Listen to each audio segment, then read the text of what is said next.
في هذا الفيديو سنغوص في رحلة لاكتشاف أسرار مسجد الحسن الثاني، وسنستكشف تصميمه المعماري الفريد الذي يجمع بين التراث المغربي الأصيل والحداثة. مئذنته العملاقة التي تعد ثاني أطول مئذنة في العالم.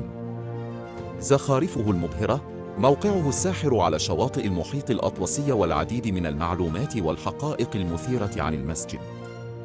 لا تنسوا الاشتراك في القناة وتفعيل جرس الإشعارات ليصلكم كل جديد.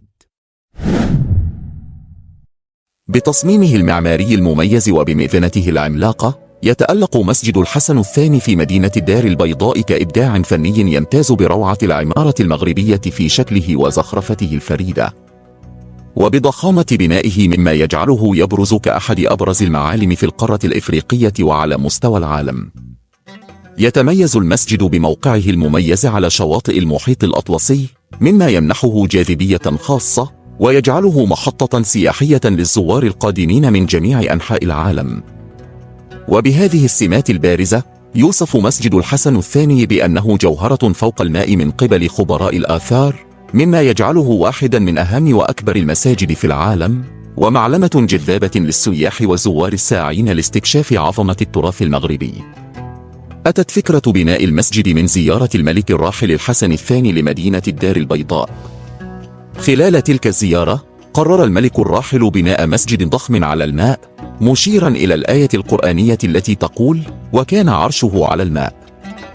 وفي يوم 11 يوليوز عام 1986 وضع الملك الراحل حجر الأساس للمسجد، معلنا بذلك انطلاق عملية البناء تحت إشراف مكتب المهندس المعماري الفرنسي ميشيل بانسو، بالتعاون مع مجموعة واسعة من الحرفيين والصناع والعمال المغاربة.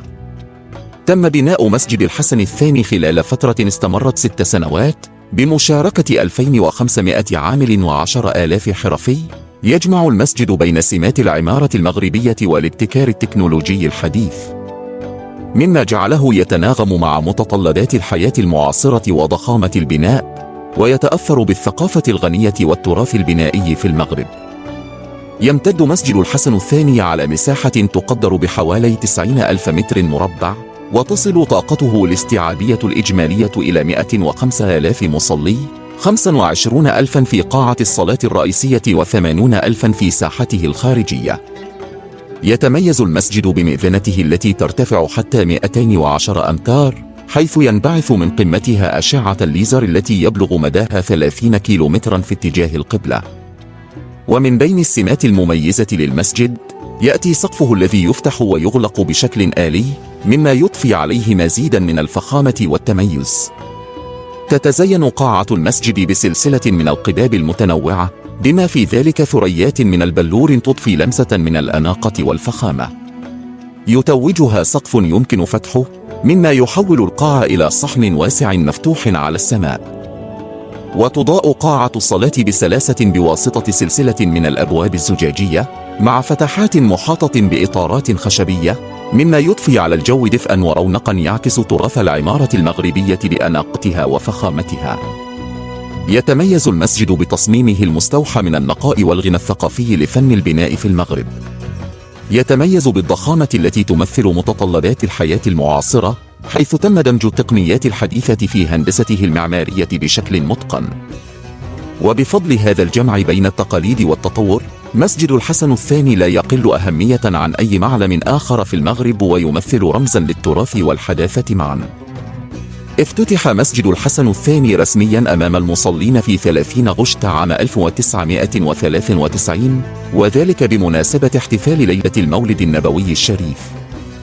يتمتع المسجد بموقع استثنائي يقع على شبه جزيرة على ضفاف المحيط الأطلسي، حيث تحيط به المياه من 3 جهات، مما منحه لقب المسجد العائم. لا يعتبر مسجد الحسن الثاني مجرد مكان للصلاة والعبادة فقط، حيث تم تخصيص الجانب الشرقي منه لإقامة مدرسة قرآنية تمتد على مساحة تبلغ 4,840 متر مربع، وتتميز بتصميم هندسي نصف دائري، تهدف إلى تعليم العلوم الشرعية واللغوية للأجيال الجديدة، مستلهمة من نهج ما كان يدرس في جامعة القرويين التاريخية. توفر هذه المدرسة للطلاب الوسائل التعليمية الحديثة، بما في ذلك مكتبة للعلوم الإسلامية وقاعات للندوات والمحاضرات، مع تجهيزها بأحدث التقنيات السمعية والبصرية، مما يوفر بيئة تعليمية مثالية للطلاب لاكتساب المعرفة والتعلم بطرق متقدمة ومبتكرة. بالإضافة إلى ذلك، يحتوي المسجد على مكتبة عامة تقدم خدماتها للقراء من مختلف الفئات العمرية بهدف نشر الوعي وثقافة القراءة. ويضم أيضا متحفا يحتوي على أهم منشآت الصناعات التقليدية التي تم اعتمادها في بناء المسجد.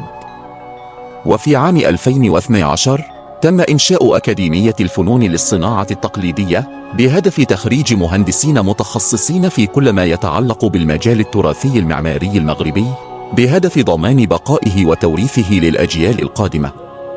تمثل هذه الجوهرة المعمارية الفريدة جاذبية للزوار المغاربة والسياح من مختلف دول العالم. وفي أيام شهر رمضان تتحول إلى مركز جذب للمصلين من جميع الأصول، حيث يتوافدون من كل مكان لأداء الصلوات فيها. يسود جو الروحانية والخشوع والطمأنينة خلال هذه الأيام، مما يضفي على تجربة الصلاة فيها بعداً روحياً خاصاً وتجربة دينية مميزة تعكس قيم التسامح والتلاحم الاجتماعي في المغرب.